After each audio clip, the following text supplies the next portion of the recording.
Well, that didn't go well, did it? 50 minutes and 27 seconds of making a video about the US Grand Prix. Uploaded it, and I've got no audio.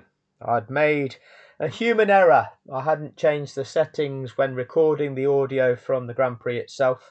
I turned down my microphone audio so it wouldn't pick up me as it was recording that, and consequently I didn't change that setting when I recorded that video and recorded no audio.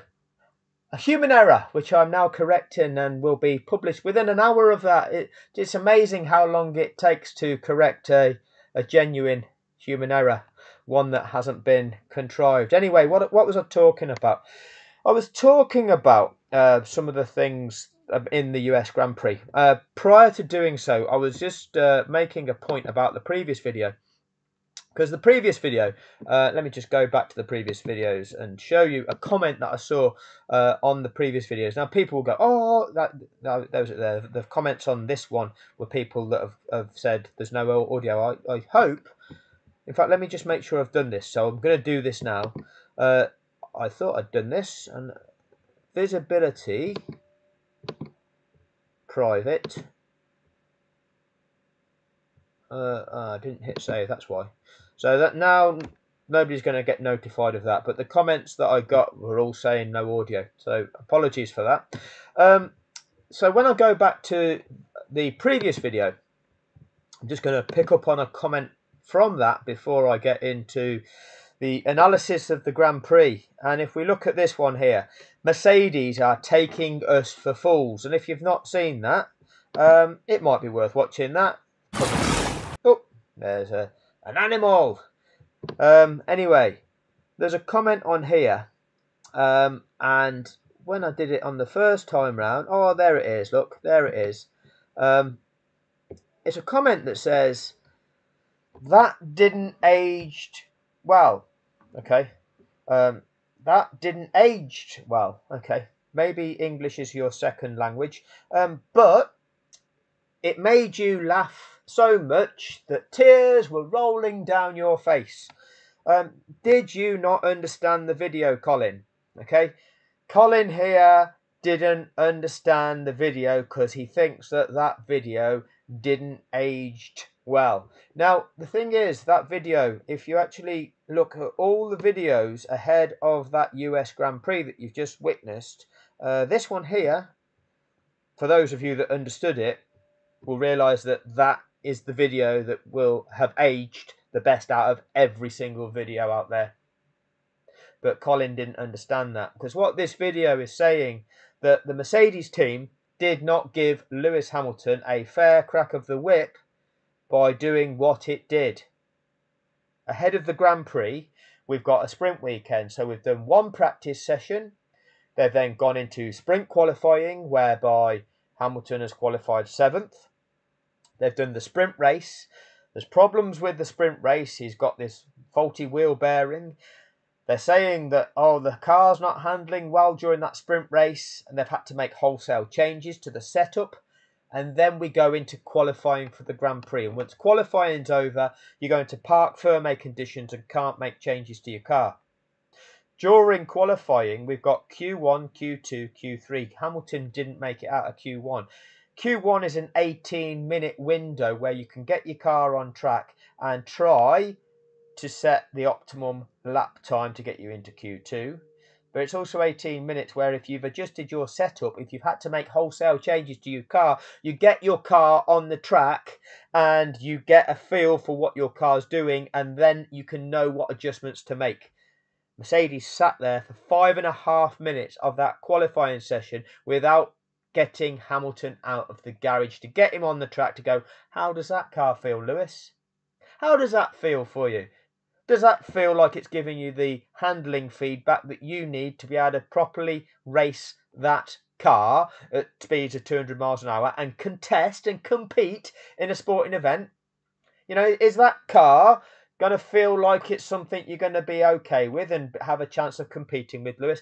No, we won't bother doing that. We'll just sit here for 5.5 minutes. And then we'll go out for a bit. Oh, well, we've not done a quick time there. Sit here for another minute and a half. What should we do? Oh, you go and have another go. Oh, you still didn't do very well. Oh, never mind. Good luck in the race, Lewis. Good luck in the race. That's what that video is telling you. And you think Colin in the comment section doesn't think that it aged well. I suggest you, well, Colin doesn't understand. But like many of my videos, we get Colin in the comment section doesn't understand. So let's go and have a look at the US Grand Prix. Let's have a look at this picture. There we go. That's a cute animal, isn't it? That's better than the bullshit that we had to contend with at the Grand Prix. I made some notes. Now, actually, I did a full recording of it. So I recorded the audio, and I may go back and play that back and break it down into sections and go through all the bullshit that we were fed. Because once again, we're fed the bullshit by Sky Sports F1 whilst we're watching that event. We get the bullshit decisions from the FIA. Unbelievable. But it's not unbelievable because we're used to it now. And that's the level of corruption we have to, well, we're expected to tolerate. Oh, there's nothing you can do about it. We're the governing body. We're going to facilitate Max Verstappen. You just keep paying your money and watching and enjoy us hand another title to Max. Anyway, well, I'll go through some of the talking points. On the first lap, we've got the start. So we got that first corner.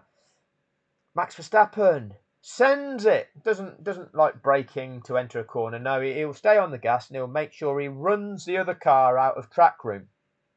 That's called crowding the other car off the track. Now, in that race, you saw various drivers get penalised for running the other car off the track. And we can go into the FIA documents, but at the moment, I can't be bothered. You can go into the FIA documents to see which of the drivers the stewards actually penalised for running another driver off the track. Now, that's what Max Verstappen did to Lando Norris at turn 1. No further action required because it's Max Verstappen doing it. But what did happen is we saw Charles Leclerc know that Max was going to do that because that's what Max does. Nipped up the inside and rode off into the distance. Won that race. Beat them all. So well done, Charles. Congratulations. On that illegal lap 58 of Abu Dhabi 2021, you know, the one which should never have happened because the FIA, this governing body that facilitates Max Verstappen winning, you know, that Red Bull must cream them enough money, you know, keep creaming the money to the FIA, and the FIA will give you the decisions that you want. Yeah, they broke the rules of the sport to manufacture it for Max back in Abu Dhabi 2021. And what they did, they blocked off the third place car. I mean, here, Leclerc was fourth and he made it up to first. Okay, but back at Abu Dhabi 2021, Sainz in third. Oh, no, he wasn't allowed to interfere with that race between the leaders, was he? Oh, we're not... What on earth was Charles Leclerc doing interfering with the race between the leaders here at this US Grand Prix? I mean, the leaders were only like Lando Norris and Max Verstappen. Why was anybody interfering with the race between the leaders? Why I want to know? Oh, will somebody tell me why was anybody else allowed to interfere with the race between the leaders? Because, you know, Charles Leclerc, you know, he wasn't the leader. He was fourth. He just managed to nip up the inside and beat everybody. Strange that, isn't it? Strange that. Carlos Sainz at Abu Dhabi in third, yeah, he wasn't allowed to. At turn 5, where once again Max Verstappen gives it the full send, he didn't hit the apex, he didn't hit the apex. You know, basically just kept it on the track there. The Lewis Hamilton had to like remain out wide, otherwise he gets hit. Yeah, this is at turn 5, Abu Dhabi 2021. That illegal last lap that should never have happened because they broke the rules to facilitate it, knowing that Max Verstappen was going to win it because he was significantly advantaged. Yeah, that one. Yeah, but we held Carlos Sainz back behind 2 back markers so that he couldn't go up the inside at turn 5 when Max Verstappen was going to put one of them dive bombs in, and Carlos Sainz couldn't win that race. Oh, we didn't want that for the glory shot at the end. Oh, yeah, you like the glory shot, don't you? Yeah, you set this like up like a adult entertainment, don't you? But you market it for the kids. Adult entertainment for the children. That's the Liberty Media way. The Liberty Media way. All a tried and tested formula. Formula One. The tried and tested formula. So that was the first corner, first lap incident between Strapon and Norris. No further action required from the FIA stewards, Warwick and Connolly, the Red Bull Fluff Boys. And then we get further on around that lap, we get Strap-on going off the track into a different postcode, remaining off the track by what, 4, 5, 6, 7, 8, 9 car widths. Who knows? He went out of view. I don't think the cameraman was skilled enough to keep Verstappen in shot. Maintained his position over Carlos Sainz by going off the track. Now, you could argue that Carlos Sainz pushed him off the track. You could argue that. And you'd be right in arguing that, because he did. But we saw an incident later on in that race where one car pushed the other one off the track and went off the track himself, and the other car got penalised. But in this situation on lap 1, Max Verstappen goes all the way off the track, maintains his position, and the stewards, Connolly and Warwick, the Max Verstappen fluff boys. Oh, nothing to see here either. Nothing to see at turn 1, nothing to see there, because we're still sucking the Dutch sausage. Anyway, don't choke, lads, don't choke. End of lap 2, right? We get Lewis Hamilton losing the back end of his car and ending up in the gravel, having to retire off the out of the race. End of lap 2. Now, is this characteristic of Sir Lewis Hamilton, the guy that has raced over 350 Grand Prix, has a record-breaking 8, if not more, world drivers' titles to his name? Well, no, that's not characteristic of Lewis Hamilton, is it? We've seen that guy has car handling that is second to none. He is the class of the field, and seeing him lose the back end of a car and go into the gravel is a rare occurrence. This was on lap 2 of a race where he wasn't particularly pushing. What's going on there, I wonder?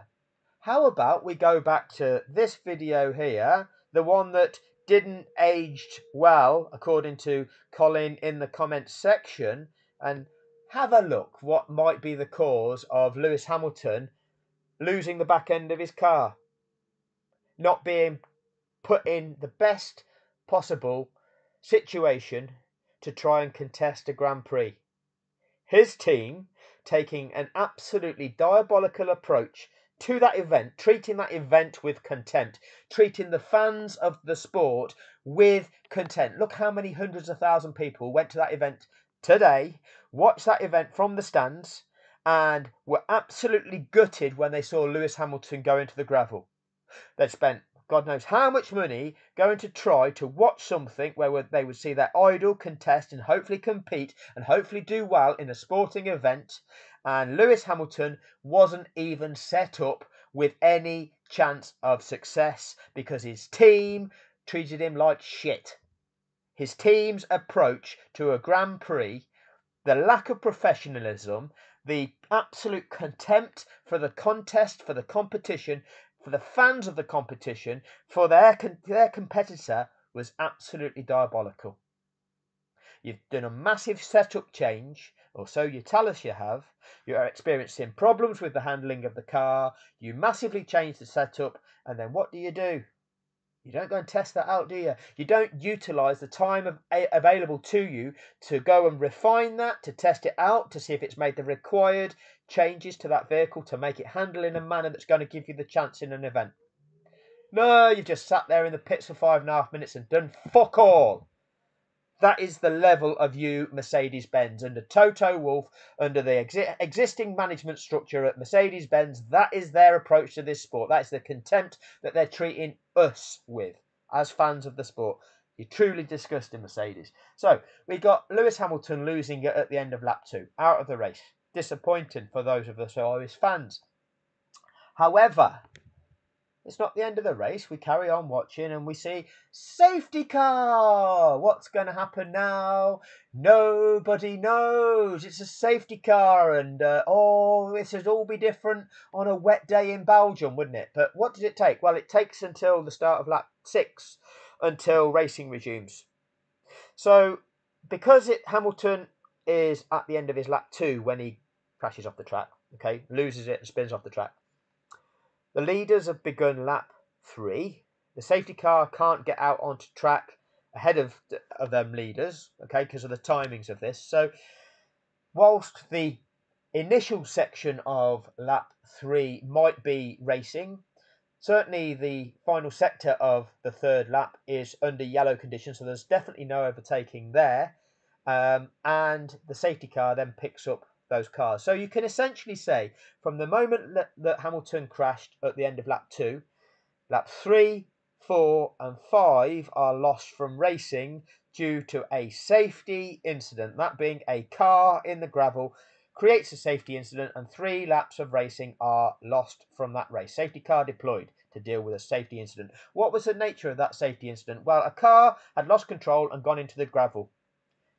Was the car on track, and did a crane need to remove it from the track? No.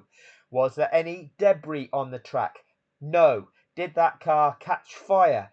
No. Was a fire extinguisher required to put the fire out, and was powder from that fire extinguisher deployed over the track and needed sweeping up? No. Was there any barrier damage? No. Were there any lapped cars which were required to be unlapped and afforded an additional lap with which to attempt to catch the back of the pack? No. And yet such a basic incident took 3 laps. Fairly long laps around the circuits of America. Took 3 laps of racing out of that race.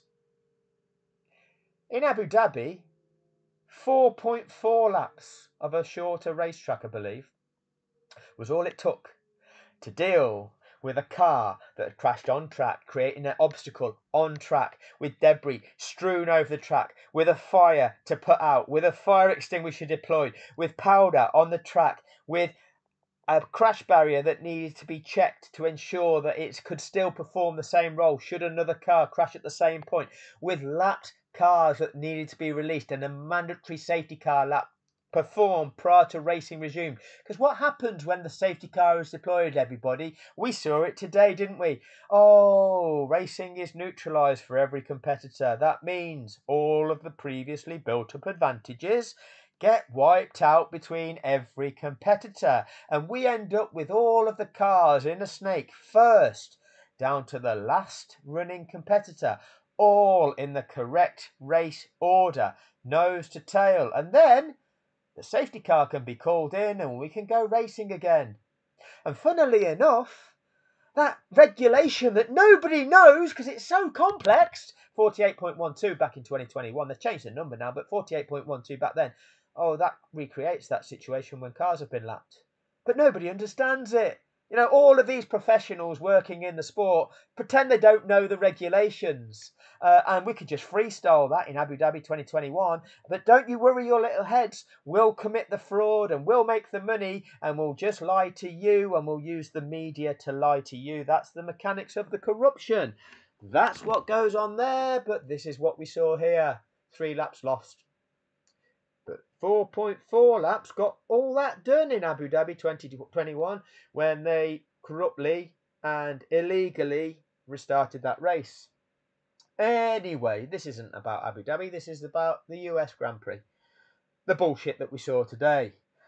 So we get racing again on lap 6, and then what do we get? We start seeing those wonderful fluff job stewards in action, handing out the penalties for forcing other cars off the track.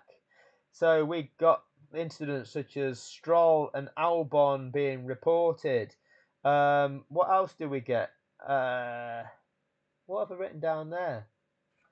Lawson was doing well in the early stages, so I noted him down. Who else did we get penalised for forcing another driver off the track? George Russell got penalised for forcing another driver off the track. Albon and Magnussen, one of them got done for forcing another car off the track, or it's certainly being investigated by the stewards. Tsunoda, I think he got done for forcing another vehicle off the track. We can check all these in the FIA official documents, and I might do that in the coming days. I'm just trying to get this video redone quickly at the moment. So this is a thing. When you force another car off the track, you get a 5-second penalty for forcing another car off the track. That's the regulations of the sport. That's the way it works, okay?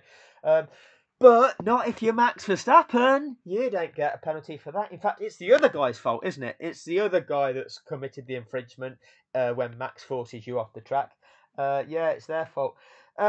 So, as we go through this race, we get the bullshit from the Sky Sports fluffers lying to us all. Now, we've had already this weekend the tyre narrative that in qualifying, the soft tyres are only good for 2/3 of a lap.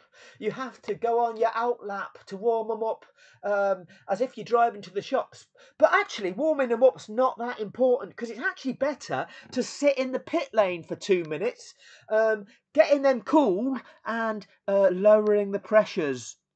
Because what's the most important, the lower pressure or the higher temperature? Oh, one's directly proportional to the other in a linear manner. So if you increase the temperature, you increase the pressure, lads. What you're trying to say here? Or is it just some bullshit that you're feeding the children? Feed the kiddies the bullshit. They'll believe it all. And they'll think they're experts just like you. And they'll come to the comment section to tell us what they think in the comment section, going, ha ha, you don't know anything about Formula One. I know, because Martin Brundle told me it's all about having the low pressure and the high temperature. How does that work, Colin? How does that work? They don't know, do they? They don't know. They don't know, because they're retards, you know, they didn't do well at school, but they've got a keyboard and they've got an opinion and they like to tell us what it is. And it's not useful. It's not useful. But what we get is this continual narrative about tyres, introducing the notion of jeopardy throughout as, the jeopardy! The tyres! Oh, what's going to happen because of the tyres? And so we get introduced the fact of tyre wear, depending on the compound, and when the tyre's going to lose grip. Oh, what's better for the tyres? Oh, it's the temperature. It cools them down behind the safety car going slower, and that's terrible. But it cools them down when they're sat in the pit lane waiting to go out for qualifying, and that's brilliant. Is it terrible? Is it brilliant, lads? Who knows? Let me know what you think in the comments section. Oh, because it's really important to have lower pressure, because then you get the softer tyre, you get a greater contact area with the tarmac. Yeah, but the rubber's getting colder, meaning that it's not so malleable, not so grippy. Paradoxical, isn't it, lads? Paradoxical. But keep exciting everybody. Keep everyone guessing. Nobody knows. How long will these tyres last? At what point will they drop off a cliff? And the tyres. But we also get the clean air and the dirty air narratives as well. So tyres, clean air, dirty air. We don't get the fact that as the race goes on, the fuel load decreases and therefore the lap time increases. Increases, the speed increases, the lap times decrease. We don't get that because that's just real, isn't it? We don't get that. But what we got was the notion that this was likely to be a 2-stop race. The optimum strategy for this Grand Prix was the 2-stop race. 2 stints on the medium followed by a stint on the hard is what they were trying to propose as being one of the optimum strategies for the race. Did you see that? Hands up if you saw that strategy in the race, because I didn't. Well, there might have been one of the shit teams do it, but not one of those cars that finished in the top however many. But that didn't stop them trying to convince the world that was what we were going to see. You know, Carlos Sainz pits off the medium tyre to go onto the hard tyre, and 4 laps later, Verstappen does the same thing, and because Carlos Sainz is on 4-lap older hard tyres, that means that Carlos Sainz is going to have to do a second stop later on in this race.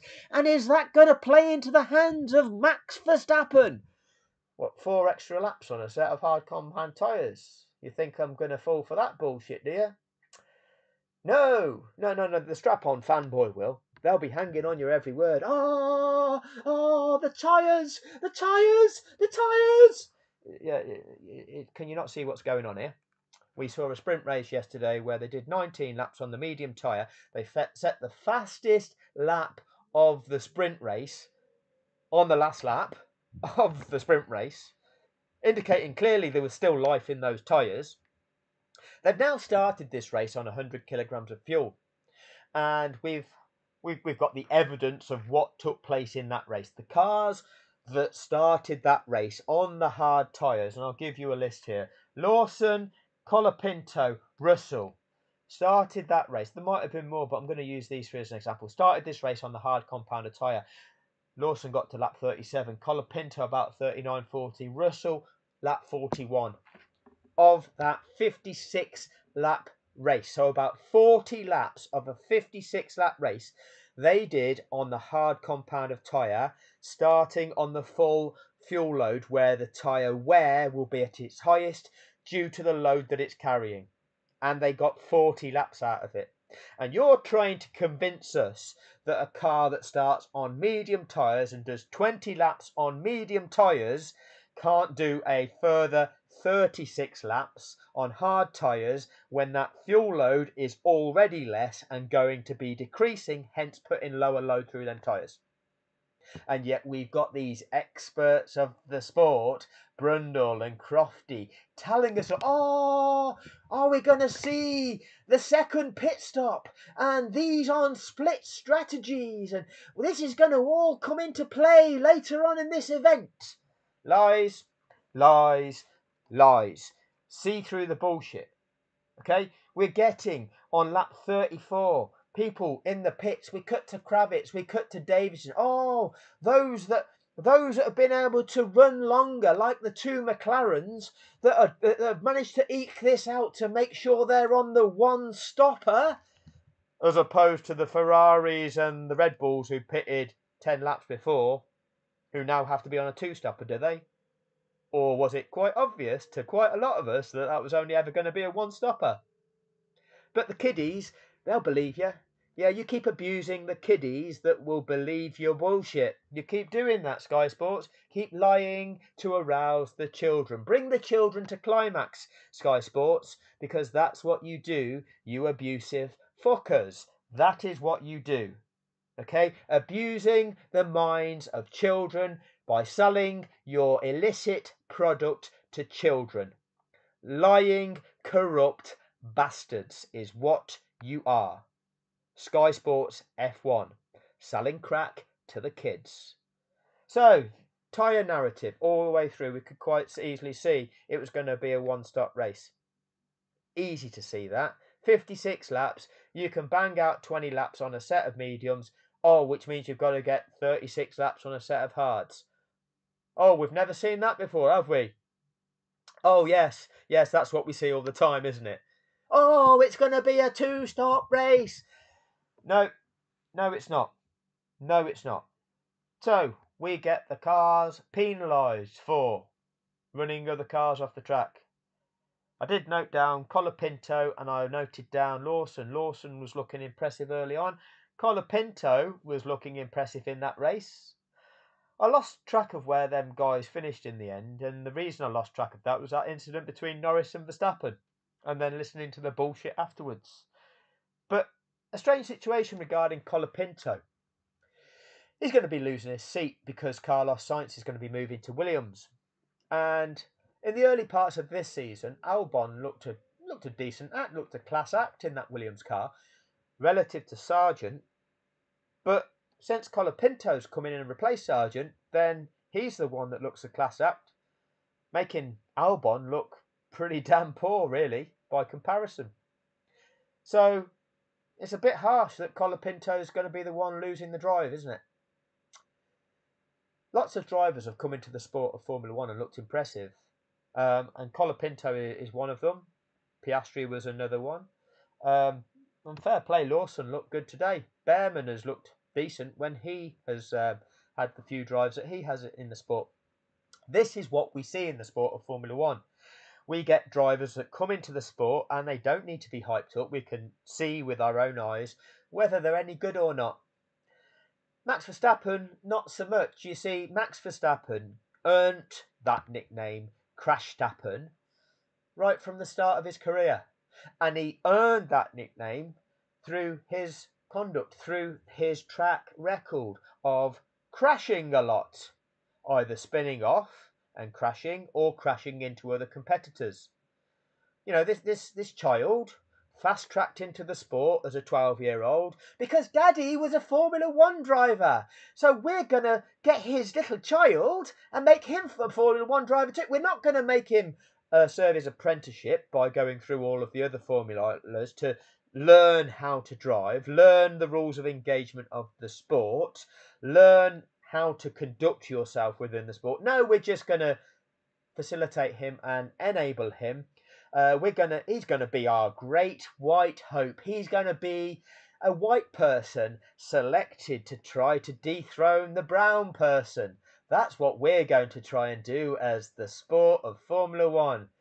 You couldn't make it up. And how are we going to do that? Well, we're gonna select a white supremacist child, the son of a former Formula One driver. You know, the elite man sport, the sport of the wealthy, where you get to have a go if daddy is a millionaire or a billionaire, or daddy is a Formula One driver, you get to have a go in Formula One as well, even if you're shit.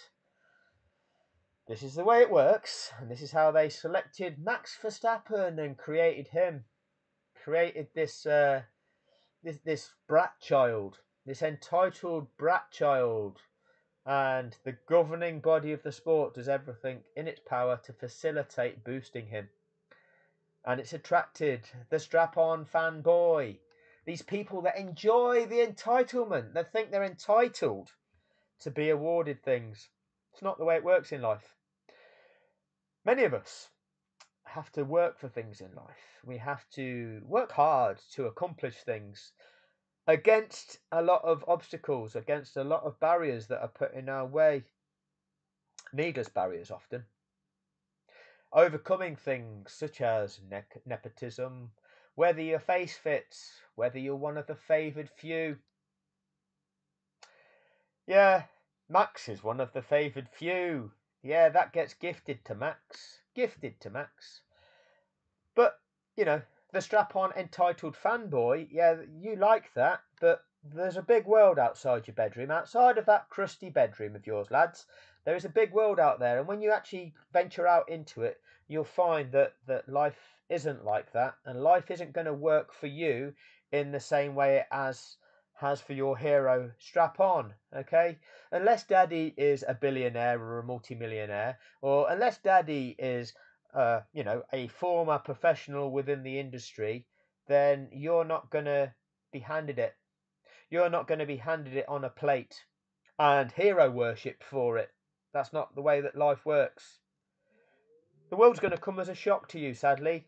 But until it does, keep coming to the comments section and sharing your valuable insight to us, telling us that, videos like the last one didn't age well. But it did. Anyway, we'll talk about the stewards' decisions in a future video because they are just incessant. Every single time Warwick and Connolly are involved, Red Bull commit an offence. Oh, no further action required. Oh, nothing to see here. Red Bull did nothing wrong. Max did nothing. Oh, it's the other guy's fault. Davidson in the pits giving us the bullshit about whether we're going to see other pit stops later on in that race. This is going into the 34th lap. And then we get this incident at the end. Lando Norris ahead, going into that braking zone of the corner. Max Verstappen, trying to still compete, even though Lando has overtaken him, is ahead, going into the braking zone of the corner. Max is on the inside. When you are on the inside and a car has overtaken you, yes, you're still entitled to go around that corner. Max is entitled to that. But there's a car now that has overtaken you and he is entitled to be left track room, Max. You're on the inside. You've got to leave room on the outside for that car. Means you have to take a tight line around that corner to make sure there is room left on your outside for the car that is there on your outside. What does Max do? Max doesn't put his foot on the brake, and Max takes more speed into the corner than the car on the outside. Max's standard operating procedure. Why? Because he gets away with it, because he's never been penalised for it. He's never had to learn through the formulas what's acceptable and what isn't. He's just allowed to get away with that sort of thing because he's an entitled little brat child. Now, Max Verstappen needed to learn some lessons in life many years ago. That incident a few years ago where he went and physically attacked Esteban Ocon, and it's a shame that Esteban Ocon is such a flange, because what should have happened is Esteban Ocon should have knocked Max Verstappen the fuck out. Okay, and maybe, just maybe, Max Verstappen might have learned a valuable life lesson. Okay, knock him the fuck out. Chin him, because he needs to learn something. That entitled little prick needs to be put in his place. It's not a case, Max, of if I'm trying to overtake you, you move or I'll crash into you. If you're trying to overtake me, you move or I'll crash into you. Because that's Max's only single approach. And the kiddies, they get excited by that. But that can cost people their lives. That is dangerous. The governing body of the sport does nothing but facilitate and enable that. The so-called governing body, the FIA, who claim, oh yeah, they are aren't they they're linked with the UN as road safety fucking consultants, aren't they? Setting the example to the kiddies about what's acceptable and what's not, both in motorsport and road safety around the world. Facilitating drivers not yielding, not obeying the rules of engagement of the sport, enabling drivers to get away with driving like that, which is absolutely atrocious, conditioning the minds of the kiddies to think that that's okay. And why do they think it's okay? Well, the FIA don't punish it. They say it's the other guy's fault. And Sky Sports, they'll tell you, oh yeah, it's all a bit confusing. This is where the regulations are the problem. Because they can't point out that Max is in the wrong either. Oh yeah, this is just Max. He's just uncompromising, isn't he? No, he's a Charlie Uniform November Tango is what he is. That's exactly what he is. You've got a car on your right side. It's just overtaking you. You've got to yield. Yes, you can still try and challenge it around the corner, but you've got to leave it track room on your outside.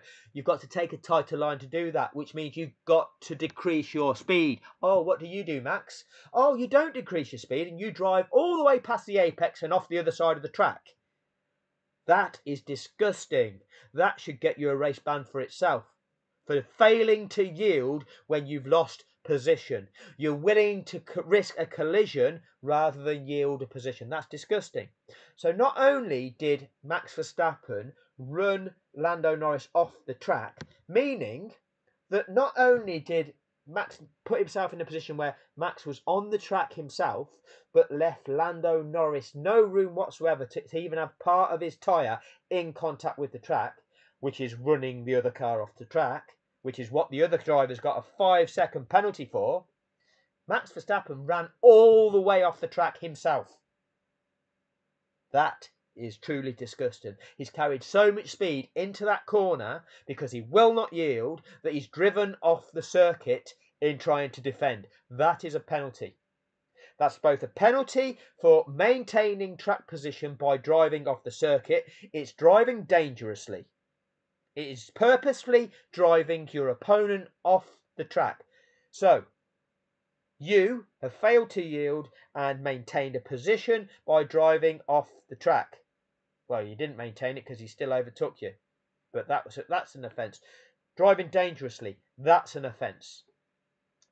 Forcing the other driver off the track, that's an offence. Offences by Max Verstappen. What do the FIA do? What do the fluffers, the guys that are choking on the Dutch sausage, Connolly and Warwick, what did they do? Oh yeah, that's Lando's fault. The penalty there is overtaking off the track, a 5-second penalty to Lando. So what's the reality here? Lando, who finished third in that race, loses 5 seconds, demoting him to fourth. The truth is, Lando Norris was the victim. Lando Norris was the one who had to take evasive action because the other car drove off the track. The FIA, the governing body, can't identify that. They can't penalise Max Verstappen because Red Bull, oh yeah, they keep passing the money in the direction of the FIA. Oh yes, we keep funding you, so you keep making the decisions for Max Verstappen. Give Max another championship and another one and another one, and overlook the cheating and overlook the cheating and overlook the cheating. Oh, and tell us that Adrian Newey is a genius because he's found yet another grey area or a loophole to come up with another cheat device for the car that's illegal that the FIA don't tell us about. They'll just say, oh, we've just agreed that they don't use that cheat device again, but we don't ban them. We don't disqualify them for the races that they use them cheat devices for. That's fine. You keep everything you got through cheating. That's fine. And we'll make some more wrong decisions to give you even more points. That's fine. And Lando, it's your fault. That's this shit show that we are all watching. That's what we're watching. Funny that, isn't it? So the net result is, rather than Lando Norris finishing third and on the podium in that race, getting the third place, spraying the champagne around, 15 points. He gets demoted to fourth, 12 points. So already that's Max Verstappen gaining 3 more points in that race than Lando, the way that they've declared it. But what should have happened is Max Verstappen should have got at least a 5-second penalty. Lando Norris kept third. Max got a 5-second penalty for forcing the other car off track, demoting him to fifth. So what should have happened is Lando Norris should have got 15 points and Max Verstappen demoted to fifth, getting in 10 points, plus 5 points for for Lando Norris. Lando Norris should have left that Grand Prix plus 5 points over Verstappen for the title challenge. But instead, Max Verstappen leaves that Grand Prix plus 3 points over Lando Norris. A differential of 8 points in the favour of Max Verstappen, entirely due to the FIA decision making. That's how disgusting and corrupt this shit show is. And this is what we have. We have a corrupt show that facilitates a corrupt team to boost them so that they win, and it's presented to us with lies and narrative. And what you have in this world is, if you have a government that doesn't govern in accordance with law and doesn't employ law enforcement in the manner it is supposed to do to deal with crime, to deal with things that are wrong, then what the government's actually doing is serving the interests of those with the money, enabling those with the money to make more money at the expense of everyone else. So in our lives, if the government of a country is corrupt and its decision making that the government is making in terms of the policy decisions that the government is making isn't for the interests of the people, isn't in the interest of fairness to everybody, it's in the interest to facilitate big billionaire entities making more money, then that's corruption. And that corruption then isn't investigated by those that are tasked to investigate corruption. So we have the FIA, the governing body, and they have their stewards that are going to be those that judge over whether things are right or wrong. And in the UK, we have a government and we have the UK Serious Fraud Office that judge whether something's a fraud or not. And the government don't employ the Serious Fraud Office to investigate the fraud of Abu Dhabi 2021. Strange that, isn't it? And yet, the corrupt ones at the top, the billionaires, they're making money. Liberty Media made 4.8 billion out of 2021. They're continuing to make billions out of selling a fraudulent show where the governing body, the government, are making decisions in a corrupt manner, favouring one team, manufacturing a certain outcome. Oh, they're creating conflict along the way because that makes them money as well. When conflict happens, that makes money. So Liberty Media are making the money. The owners of the show are making money. But who owns Liberty Media? Well, Liberty Media is ultimately owned by big American financial conglomerates that actually have a 10% stake ownership on virtually everything in our lives.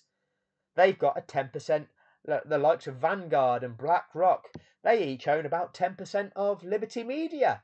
So if Liberty Media makes 4.8 billion, cha-ching for Vanguard, cha-ching for BlackRock. That's great. That adds to the money that they're making from the arms companies. Cha-ching! Oh, these arms companies that are making money by selling weapons to Israel so that Israel can commit a genocide and wipe out 40,000 plus innocent Palestinians, women and children. Just obliterating lives, human lives.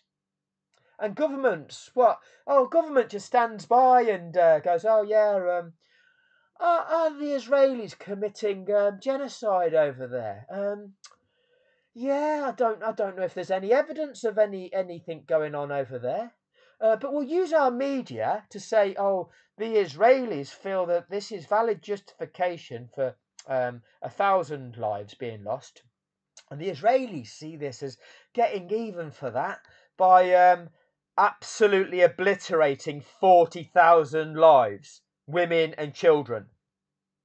And the media is paid to tell you, oh, from the Israeli point of view, this is how it is. Yeah, and yeah, this attack on Israel is atrocious. This attack on Israel is atrocious, isn't it? But Vanguard and BlackRock, oh, they own all the media as well. Yeah, they are all of the media companies that report all it. Yeah, that's all owned by Vanguard and BlackRock. Even the BBC, which should be independent, well, yeah, they're not. No, they just force narrative down our throats as well. Deep Throat Benson is another of these Max Verstappen fluffers that will never tell us the truth because he's getting a backhander from the likes of JC Malone, the owner of Liberty Media, to parrot the same narrative that the worldwide media is giving us about this shit show of Formula One when it's just a big fraud. Just a big fraud. And this is what I'm saying. These narratives, this dynamic of what is taking place in the shit show of Formula One extrapolates to every other facet of our lives. Corruption is taking place in this world and things are going on which are determining the cost of our lives. The cost of the lives of people in the Middle East at the moment. The value of people's lives. One set of people, the oppressors, they're being presented as the victims. Oh, the Israelis. Oh, this land that Britain and America decided to take from people all them decades ago and say, oh, this is now their land. They can live here. And then they're attacking the local population, the indigenous population, the people that have lived there, their generations have lived there for centuries. Oh, no, this is their land now. And they're now attacking you and wiping you out. Oh, that's not going to create conflict, is it? Oh, but we've got arms companies and they're making money out of that. Everyone's a winner. Everyone's a winner. Think of our lives, though. Oh, winter's coming. You're going to need to heat your homes. Oh, there's a global shortage of energy. Oh, the global shortage. We're all going to have to foot the bill and pay the price. Oh, why is that? Because now we need to use it. The energy companies, they're going to put the price up and charge us more for it, isn't it? That's right. We're all, the BBC will tell you, ITV will tell you, yeah, it's just tough times for us all. We're all going to have to shoulder the burden of this winter because of the energy crisis, like we've had for the last couple of years. The energy problem, and it's just... yeah, it's going to cost you all £200 a month extra, and it's going to mean your lives are impacted, and it's all a bit more challenging for you. And you'll have to decide between whether or not you eat or whether you can live in a comfortable temperature to sustain your life. You know, that's your choice. That's fine. But the shareholders at British Gas and the other energy companies, they've done all right out of it. The CEO of British Gas, they've awarded themselves a £5 million a year bonus. They've done all right out of it. And ultimately, the owners that own all the shares in these energy companies, probably Vanguard and BlackRock, yeah, they've done all right out of it as well. Like everything else, they set the price of, and it's a free market economy, but we own everything, so we set the price, and that price increase makes us the profits, and you have to pay for it. Like I say, kids, in your crusty bedrooms, you don't understand, but you've got your keyboards and you want to come to this channel and you want to tell me how wrong I am, that I'm a conspiracy theorist, aren't I? Yeah, I'm just pointing out to you that things are happening in this world which are not right, and the use of Formula One as an example to wake people up is just one of these things. Because race in, race out, we are seeing bullshit. And we're getting that bullshit. Not only is it happening, where things are taking place which are illegal in accordance with the rules of this sport, they're not being penalised by the governing body of the sport, then rules and regulations are not being enforced, and there is no penalty for infringing them to certain parties. Those certain parties are allowed to continue winning and making money. Nothing is done about it, and the media being used to present it to us is just lying to us about the situation, downplaying the situation, and just hyping everybody up about other shit. That is Formula One in a nutshell. Them same dynamics exist in every facet of our life, and when you realise that our lives are dictated by this media matrix, the bullshit that we're being fed about, oh yeah, this is just the way it is, oh yeah, look at that over there, that's the problem here.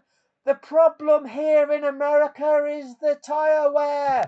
Now your problem is you've got a competitor that's running somebody off the track, and your problem is that competitor's been doing so for the last 4 years.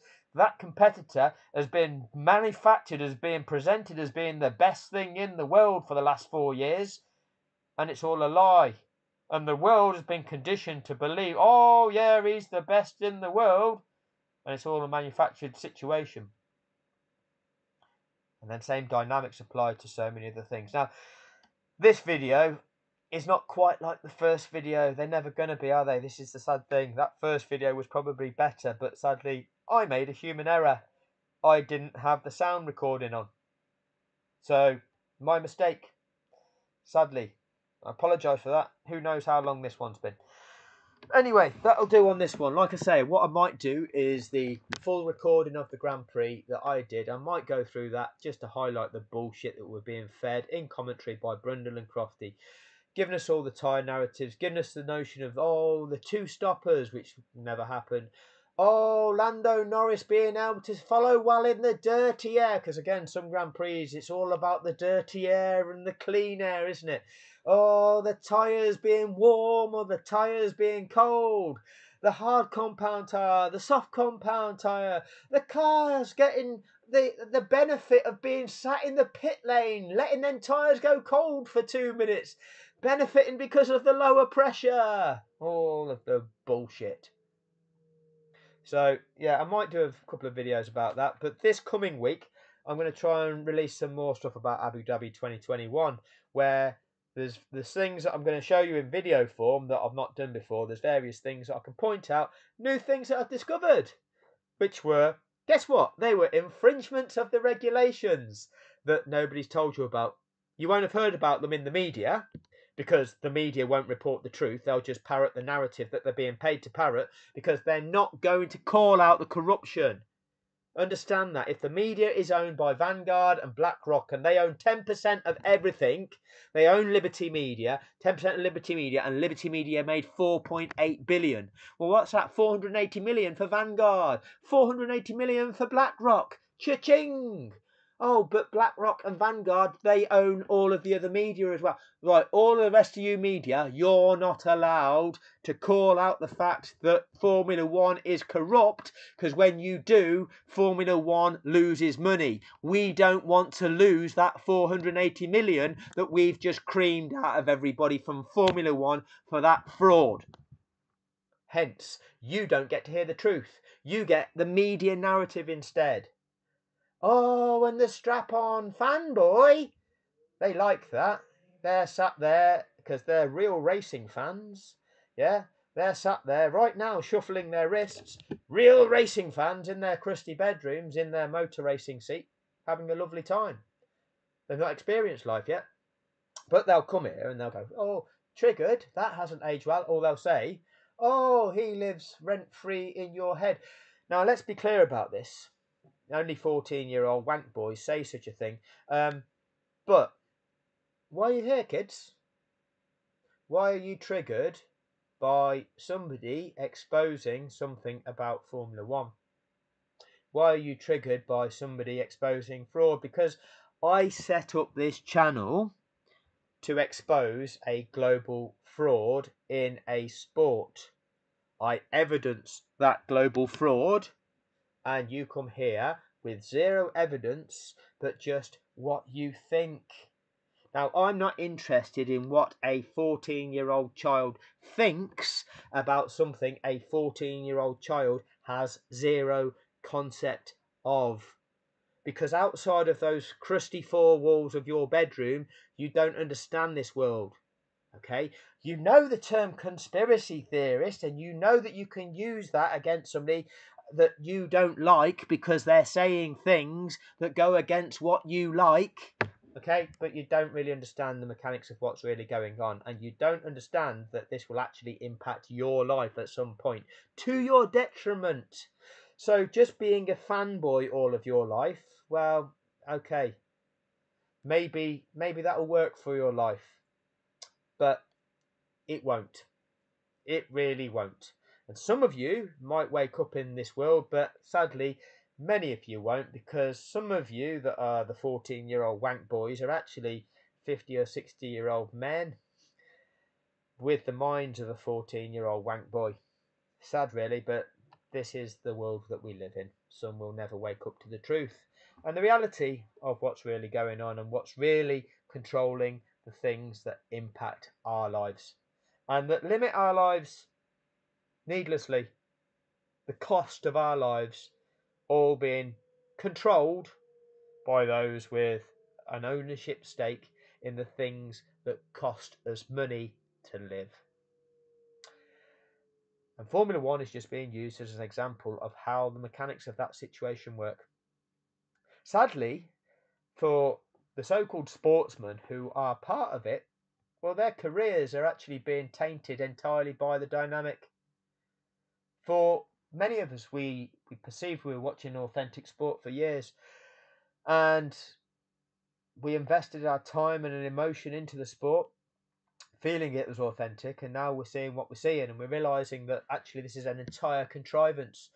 But for those competitors, the likes of Lewis Hamilton, who we thought was having an incredible career, well, the last 4 years of his career have been tainted by the governing body being entirely corrupt, which has facilitated a particular driver in the sport being handed everything, and that is therefore not a fair reflection of the true nature of the greatness of the competitors competing in this sport.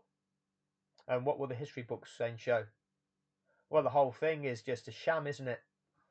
An entire sham. When you can't trust the governing body to apply the rules and regulations of the sport, and they can apply them selectively for the entire benefit of a single competitor, well, there's something gravely wrong, and they won't change themselves. The only thing that they will be made to change when they are obliterated and replaced with a organisation with integrity, and that is what is going to be done. I'm going to take action. It will be done. So if you've not already done so, subscribe to the channel, because you're going to see what's going to happen. It's going to be done. The FIA are going to be obliterated, and there's going to be a new governing body, and the corruption is going to be wiped out of this sport. That's the only way this sport will ever return to being the sort of thing to invest your time and energy into. That's the only thing. Because let's face it, that's what we're watching. We're watching corruption. I think I said, one of the other things I said in the video earlier was relating back to the video from yesterday where I'm saying Mercedes did not give Lewis Hamilton the best chance. Was you saw the disappointment on the fans today when Lewis Hamilton spun out of that race. People that had spent a lot of money, invested a lot of time, they might have had to save up. They've had to buy these tickets in advance. They've taken this time out of their lives to go and watch a Grand Prix in the hope of seeing their hero achieve well, be competitive, and see how well he could perform at the Grand Prix. Something might be a once-in-a-lifetime experience for some of these people. And the disappointment on their face when Hamilton spun out of that race, we could all see it. And what did Mercedes do about that? How did Mercedes respect those fans of the sport that had invested their time, their money, their energy in supporting that event that makes Mercedes, along with all those other teams, money? And Mercedes just treated them with contempt by not taking the approach to sport to give Hamilton any chance in that event whatsoever. And this is how these corrupt billionaire bastards treat people. They treat each and every one of us like shit, and as long as they're making money, they do not give a shit about any one of us. They don't give a shit about your life. They don't give a shit about the impact it has on you. Just hand your money over. No consequence. It's their money now. They can have a lovely time. That can go towards their next super yacht. Oh, what? The 400 quid you've just spent today, that you got disappointed after 2 laps. Unlucky about that. Never mind, eh? Toto's got a new yacht out of it, so it's all good. It's all good. Oh, and the strap-on fanboy. Oh, yeah, that's fine, because we've kept them happy, because we've given Max another few points that he shouldn't. Oh, that makes Max win this championship as well. Oh, he's the best ever. Yeah, Max is brilliant. Oh, that makes the people fight in the comment section of social media. Oh, that's great for engagement in the sport on social media. That means all the advertisers will want to associate their brands with this, won't they? Because they'll get people's eyes on them brands. Makes money, cha-ching, cha-ching, cha-ching. Oh, the billionaires, they're making the money, aren't they? They don't care about the conflict. They don't care about the damage being done. They don't care about the lack of integrity. They don't care about the impact on people's lives, the values that this is giving to people. They don't care about fairness, sporting fairness, respect, adherence to rules, adherence to regulations. No, fuck all that. None of that matters to the scum, to each and every one of us. Because they don't have to mingle with the scum. They've got their own islands. They've got their super yachts. And we're paying for it. There's no consequence for them. But the strap-on fanboy in your bedroom, one day that could be you. Yeah, keep wanking, lads. You know, if wanking became a profession, then you too could become billionaires as well. Keep going, lads. Keep going. Keep cranking it out. Anyway, that'll do on this one. Like I say, more videos to come on Abu Dhabi this week. Thank you all for your time. Cheers.